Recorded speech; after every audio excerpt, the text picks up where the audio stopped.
chez l'être apaisé. Aujourd'hui, nous allons parler de le saint patron du thé, Louyou. Petit avertissement, cette vidéo est à but récréatif, elle est en aucun cas à prendre à la lettre.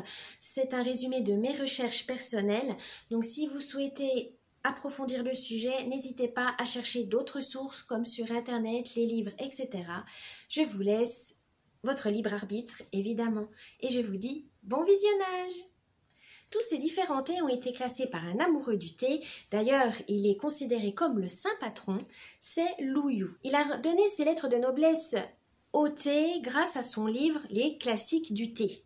Voici une de ses citations les plus célèbres. « On boit le thé pour oublier le bruit du monde ». Louyou est né en 724 et meurt en 804 après Jésus-Christ. Donc lors de la dynastie Tang, qui se situe entre 618 et 907 après Jésus-Christ. Grâce à son livre, le thé n'est pas seulement une plante médicinale, mais il devient un produit de luxe, un produit raffiné. Le thé prend de la valeur car sa transformation est de plus en plus élaborée. On commence aussi à créer toute une vaisselle rien que pour lui. Ça devient un art. Il est tellement apprécié qu'il se démocratise et atterrit dans toutes les classes sociales et même il se diffuse à l'étranger, ce qui développe un commerce très très florissant. Les Chinois l'ont vite compris et ont commencé à vendre du thé partout dans le monde. C'est même devenu une monnaie d'échange des fois quand il fallait faire des trocs, etc.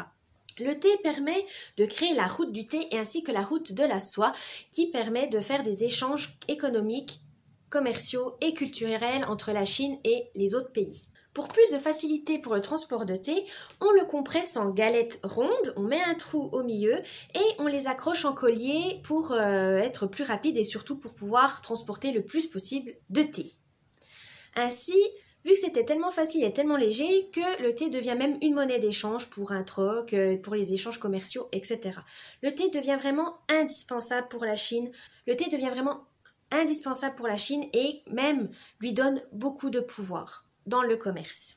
Et tout ça, c'est grâce à Louyou, qui s'est beaucoup documenté, qu'il a cherché, expérimenté, mais surtout qu'il a documenté en un livre toutes les techniques, les différents thés, ses bienfaits ou ses faiblesses, et ses différents plans, comment le cultiver correctement, comment être efficace. Donc il a vraiment développé autour du thé tout l'aspect historique, commercial. Vraiment, il était tellement amoureux du thé qu'il a permis de le faire, pour le faire découvrir à vraiment un maximum de personnes.